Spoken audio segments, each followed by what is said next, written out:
What's up, dudes? Max here, and welcome back to another episode of Real Talk. One of the biggest requests I get on this channel is simple tips of how to get good at fighting games.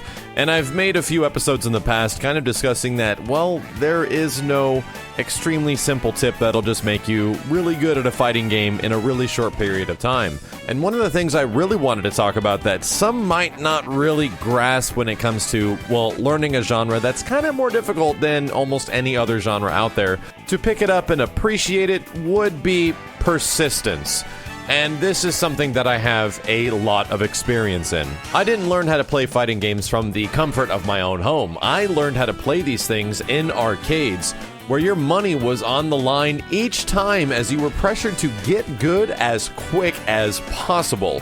An arcade environment can be kind of hostile just because you have so much riding on that one individual game. You didn't put in the maximum effort in terms of your money because you didn't spend $60 on buying a video game, but the amount of quarters that eventually went in a machine really added up to be way more than that in the long run, and that took a lot of persistence because even back then I didn't know how to play on arcade sticks. I had to teach myself how to play on an arcade stick in a game like Marvel vs. Capcom 1, where there were many people that were much better than me. I remember losing for so long, and I mean probably months of consistently going down to an arcade a couple days a week or as much as I possibly could over the weekends, and amidst all that losing, I was just slowly getting better. It was not a consistent thing. The most wonderful thing is that we wanted arcade games to be at home as much as possible, which is why I loved the Dreamcast and the Sega Saturn, which allowed us to play those titles at home where we could practice without the pressure of the arcade environment,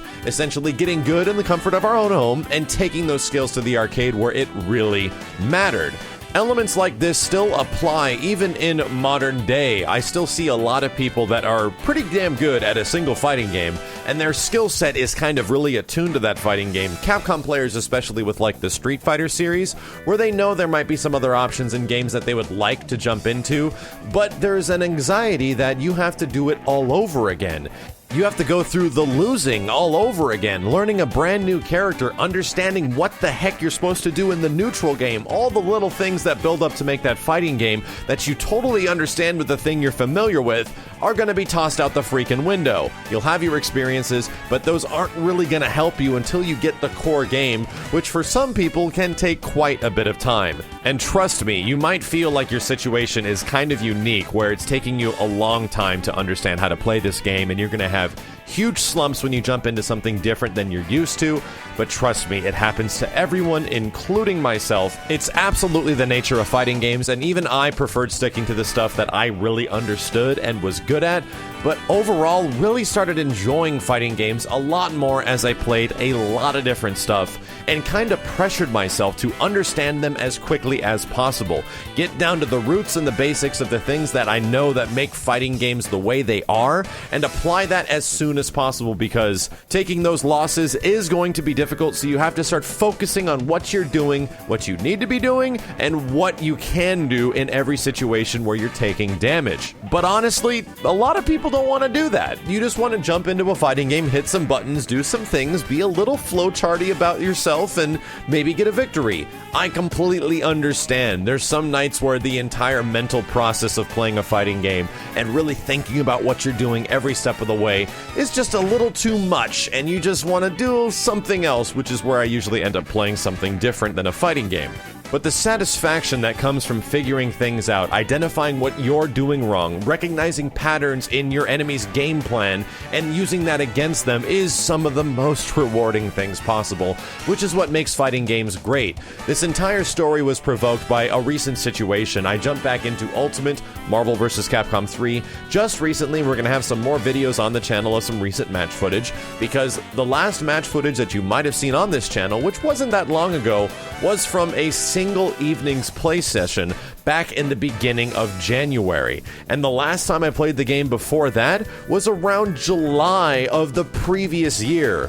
And yes, you're hearing that right. Some of the fighting games that you do see coverage on this channel that make a reappearance, I go sometimes 6 months to a year of not playing the game, and the one opportunity I did have to play that game was for specifically an evening, which is about 3 to 4 hours. And while you're going up against a whole bunch of people that have been consistently playing this game, if not waiting for you to play this game so they could play you because it's the game they're good at, you gotta get good really fast. And this is something that's fairly similar to the arcade environment that I was talking about, especially playing multiple titles and pretty much soaking up those losses, because the experience I just had with Marvel 3 was exactly this. I jumped back into it and almost had a huge problem because I was using the button layout of Marvel vs. Capcom 2. It was a nightmare. I had to readjust my brain how to play this thing because the last Marvel game I played before this was a little bit of MVC2 a few months ago. And of course, I went up against a bunch of players that were absolutely godlike at Marvel 3. I even ran up against one guy near the end of the night that had some amazing characters using some of the best in the game, and I just couldn't break this guy. It was ridiculous. He was 5 games ahead of me, but believe it or not, by the end of that session, I ended up winning more matches than this person because I desperately had to focus what I was doing wrong. And I can even tell you, I was trying to go for ridiculous combos that I honestly didn't know how to do and didn't have the practice for, unless we're talking a few years back. So I ended up simplifying my combos, I ended up identifying where he was getting his damage, and I just wasn't letting that happen anymore, and not even putting myself in that situation. You never give up. That's the whole point. You're gonna lose a whole bunch. But if you manage to make that process an educational one, and like we made a Real Talk video before, you can't win without losing a few matches, then it will be something that you'll enjoy fighting games about. Even in those games where I was like 5 to 6 games behind and I was like, this is just ridiculous, I don't know what I'm gonna do, I still was enjoying the fact that each game I was learning something new about either what I was doing or what my opponent was doing. Of course it can be frustrating, but guess what? Guess what's the most appealing thing after losing a match in a fighting game? Rematch button. You want to press that over and over and over again. And if I run into somebody that beats me like 15 games straight, or even 10 games straight, or even 25 games straight, you will absolutely bet that that rematch button will still be looking really appetizing. I won't be too happy about ditching that match and going to somebody else that might be of lower difficulty just to get a win.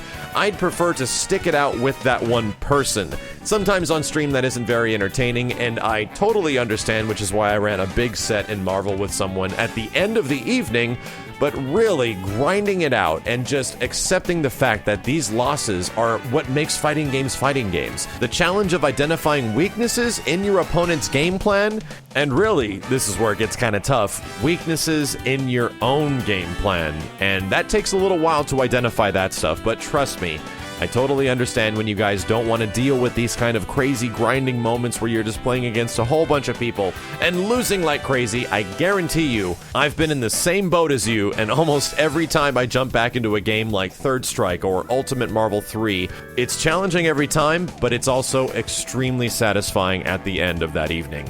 Let me know how you guys tackle long grinding sessions of losses. Does it extremely frustrate you, or do you try to take something out of it? Do you take notes, or is it just something that you enjoy about fighting games?